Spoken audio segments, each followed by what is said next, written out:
ന്യൂഡൽഹി, ഇന്ത്യയുടെ തലസ്ഥാന നഗരം, വളർച്ചയുടെയും വികസനത്തിൻ്റെയും പിന്നിൽ ഒരു ഗുരുതരമായ പരിസ്ഥിതി പ്രതിസന്ധി അഭിമുഖീകരിക്കുന്നുണ്ട്. ശൈത്യകാലം അടുക്കും തോറും ഉയരുന്ന വായുമലിനീകരണവും പുകമഞ്ഞും ജനങ്ങളുടെ ജീവിതം ഒരു ഗ്യാസ് ചേമ്പറിനുള്ളിൽ എന്ന പോലെ ആയിരിക്കുന്നു. ഓരോ വർഷവും മലിനീകരണത്തിൻ്റെ തോത് കൂടി വരികയാണ്. മാസ്കും മറ്റ് ധരിച്ചുള്ള ജീവിതത്തോട് ജനങ്ങളും പൊരുത്തപ്പെട്ടു കഴിഞ്ഞു. എന്നാൽ ഇതിനിടയിൽ ജീവൻ പണയം വെച്ച് കഴിയുന്ന ചില മനുഷ്യരുണ്ട്. ഇവരെ കാണാനാകുന്നത് ഡൽഹിയിലെ മാലിന്യ കൂനകളിലാണ്. ഗസിപ്പൂർ, വൽസ, ഒഗ്ല എന്നിവിടങ്ങളിൽ വർഷം തോറും 42 ലക്ഷം ടൺ മാലിന്യമാണ് ഉൽപ്പാദിപ്പിക്കുന്നത്. ഈ മാലിന്യമലകൾ നഗരത്തിൻ്റെ മാലിന്യ സംസ്കരണ പ്രശ്നങ്ങളുടെ പ്രതീകമാണ്. ഇവിടെ ജോലി ചെയ്യുന്ന തൊഴിലാളികൾക്ക് ഇവ ഒരു ഹീറ്റ് ബോംബ് തന്നെയാണ്.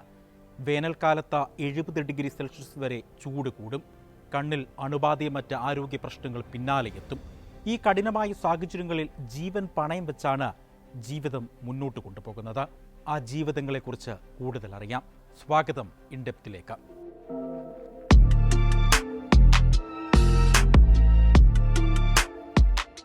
ന്യൂഡൽഹിയിലെ ഗാസിപ്പൂർ ലാൻഡ്ഫിൽ 65 മീറ്റർ ഉയരം വരുന്ന ഒരു മാലിന്യമലയാണ്. 20 നിലകളിലുള്ള ഒരു കെട്ടിടത്തിൻ്റെ അത്രയും വരും. 1984 സ്ഥാപിതമായ ഈ ലാൻഡ്ഫിൽ 2002 അതിൻ്റെ ശേഷി കവിഞ്ഞിരുന്നു. എന്നിട്ടും ദിവസേന 11,000 ടൺ മാലിന്യം ഇവിടെ നിക്ഷേപിക്കപ്പെടുന്നു. പ്ലാസ്റ്റിക്, വ്യാവസായിക, മെഡിക്കൽ, ജൈവ മാലിന്യങ്ങൾ എന്നിവയുടെ മിശ്രിതമാണ് ഇവിടെയുള്ളത്. തീപിടുത്തവും വിഷവാതക ഉൽപ്പാദനവും പലപ്പോഴും ഇവിടെ ഉണ്ടാകാറുണ്ട്. വേനൽക്കാലത്ത് ജൈവ മാലിന്യങ്ങൾ അഴുകുന്നത് ചൂട് വർദ്ധിപ്പിക്കുകയും മീഥെയ്ൻ, കാർബൺ ഡൈ ഓക്സൈഡ് തുടങ്ങിയ വിഷവാതകങ്ങൾ പുറന്തള്ളുകയും ചെയ്യുന്നു. 2021 ഗാസിപ്പൂർ ലാൻഡ്ഫില്ലിൽ നിന്ന് മണിക്കൂറിൽ 156 ടൺ മീഥെയ്ൻ പുറന്തള്ളപ്പെട്ടതായി ഒരു റിപ്പോർട്ട് വെളിപ്പെടുത്തിയിട്ടുണ്ട്. ഈ മാലിന്യ കൂനകളുടെ നിഴൽ ജീവിക്കുന്ന 10,000-കണക്കിന് ആളുകളുടെ ജീവിതത്തെ എല്ലാ വർഷവും ദോഷകരമായി ബാധിക്കുന്ന ഒരു പൊതുജനാരോഗ്യ ഭീഷണിയാണിത്. ന്യൂഡൽഹിയിലെ മാലിന്യ ശേഖരണ തൊഴിലാളികൾ അനൗപചാരിക തൊഴിലാളികളാണ്. പ്ലാസ്റ്റിക്, പേപ്പർ, ലോഹം തുടങ്ങിയ റീസൈക്കിൾ ചെയ്യാവുന്ന വസ്തുക്കൾ ശേഖരിച്ച സ്ക്രാപ്പ് ഡീലർമാർക്ക് വിൽക്കുന്നതിലൂടെ കിട്ടുന്ന വരുമാനത്തിലാണ് അവർ ജീവിതം മുന്നോട്ട് കൊണ്ടുപോകുന്നത്. ജീവൻ പണയം വെച്ച് ചെയ്യുന്ന ഈ തൊഴിലിന് അവർക്ക് കിട്ടുന്നത് ഒരു ദിവസം 150 മുതൽ 200 രൂപ വരെ മാത്രമാണ്. 38 വയസ്സുള്ള സോഫിയ ബീഗം 25 വർഷത്തിലേറെയായി ഗാസിപ്പൂർ ലാൻഡ്ഫില്ലിൽ ജോലി ചെയ്യുന്നു. മെഡിക്കൽ മാലിന്യവുമായി സമ്പർക്കം പുലർത്തിയതിനെ തുടർന്ന് അവരുടെ കണ്ണിന് അണുബാധയുണ്ടായി. ചൂട് കൂടുമ്പോഴെല്ലാം വലത് കണ്ണ് വീർത്ത് വരും. അതിനാൽ കഴിഞ്ഞ വർഷം ലാൻഡ്ഫില്ലിലേക്കുള്ള പോക്ക് നിർത്തി. നിർജ്ജലീകരണം മൂലം കുഴഞ്ഞു വീണതിനെ തുടർന്നാണ് 32-കാരിയായ തൻസില പകൽ സമയത്ത് ജോലി ഒഴിവാക്കിയത്. അവർ രാത്രി മാത്രമാണ് ലാൻഡ്ഫില്ലിൽ എത്താറുള്ളത്. പകൽ സമയത്ത് ജോലി ചെയ്യുന്നത് ഒരു തീയിൽ വേവുന്നതിന് തുല്യമാണെന്ന് അവർ വിശദീകരിക്കുന്നു. ശ്വാസകോശ രോഗങ്ങൾ, ചർമ്മരോഗങ്ങൾ, ഹീറ്റ് സ്ട്രോക്ക്, ഹൃദയരോഗങ്ങൾ, വൃക്കരോഗങ്ങൾ എന്നിവയാണ് മാലിന്യ ശേഖരണ തൊഴിലാളികൾ അഭിമുഖീകരിക്കുന്ന പ്രധാന ആരോഗ്യ പ്രശ്നങ്ങൾ. 2016 സോളിഡ് വേസ്റ്റ് മാനേജ്മെന്റ് നിയമം മാലിന്യം വേർതിരിക്കേണ്ടതിൻ്റെ ആവശ്യകത എടുത്തു കാണിക്കുന്നുണ്ടെങ്കിലും അതിതുവരെ നടപ്പാക്കിയിട്ടില്ല.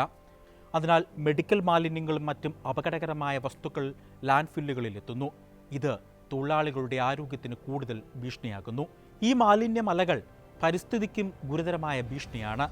മീഥെയ്ൻ, കാർബൺ ഡൈ ഓക്സൈഡിനേക്കാൾ 84 മടങ്ങ് കൂടുതൽ ചൂട് വർദ്ധിപ്പിക്കുന്ന ഒരു ഗ്രീൻ ഹൗസ് വാതകമാണ്. 2021 ഒരു വലിയ മീഥെയ്ൻ ചോർച്ച ഗസിപ്പൂർ ലാൻഡ്ഹില്ലിനെ ഒരു ആഗോള മീഥെയ്ൻ ഹോട്ട്സ്പോട്ടാക്കി മാറ്റിയിരുന്നു.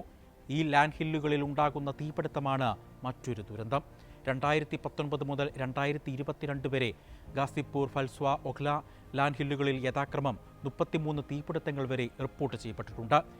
ഈ തീപിടുത്തങ്ങൾ വായുമലിനീകരണങ്ങൾ വർദ്ധിപ്പിക്കുകയും തൊഴിലാളികൾക്കും സമീപവാസികൾക്കും ആരോഗ്യ പ്രശ്നങ്ങൾ ഉണ്ടാക്കുകയും ചെയ്യുന്നു.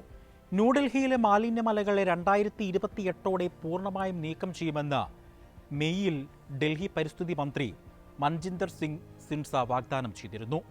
മുൻകാല വാഗ്ദാനങ്ങളെല്ലാം പലതും പാഴായി പോയതിനാൽ ഈ പ്രഖ്യാപനത്തിൽ പലർക്കും വിശ്വാസമില്ല. ഒഗ്ല, നരേല, ടെങ്കൺ, ഗസിപ്പൂർ എന്നിവിടങ്ങളിൽ ഇൻസിനേറ്റർ പ്ലാന്റുകൾ നിർമ്മിക്കാനുള്ള പദ്ധതികൾ സർക്കാർ മുന്നോട്ട് വച്ചിട്ടുണ്ട്. എന്നാൽ ഇൻസിനേറ്ററുകൾ ഡയോക്സിനുകൾ, ഫ്യൂറൻസ്, മെർക്കുറി തുടങ്ങിയ വിഷപദാർത്ഥങ്ങൾ പുറന്തള്ളുന്നതിനാൽ പരിസ്ഥിതി വിദഗ്ധർ ഇതിനെ എതിർക്കുന്നു. കൂടാതെ ഇൻസിനേറ്ററുകൾ മാലിന്യ ശേഖരണ തൊഴിലാളികളുടെ ജീവനോപാധി ഇല്ലാതാക്കുമെന്നും ആശങ്കയുണ്ട്. മാലിന്യ ശേഖരണ തൊഴിലാളികളുടെ ജീവിതം മെച്ചപ്പെടുത്താൻ ശുദ്ധജലം, തണൽ, വിശ്രമ സൗകര്യങ്ങൾ എന്നിവ ലാൻഡ്ഫില്ലുകൾക്ക് സമീപം ഒരുക്കണമെന്ന് വിദഗ്ധർ നിർദ്ദേശിക്കുന്നു. കൂടാതെ മാലിന്യം വേർതിരിക്കാൻ കർശനമായി നടപ്പാക്കുകയും തൊഴിലാളികൾക്ക് ആരോഗ്യ ഇൻഷുറൻസും മറ്റ് സുരക്ഷാ സംവിധാനങ്ങൾ ഒരുക്കുകയും വേണം.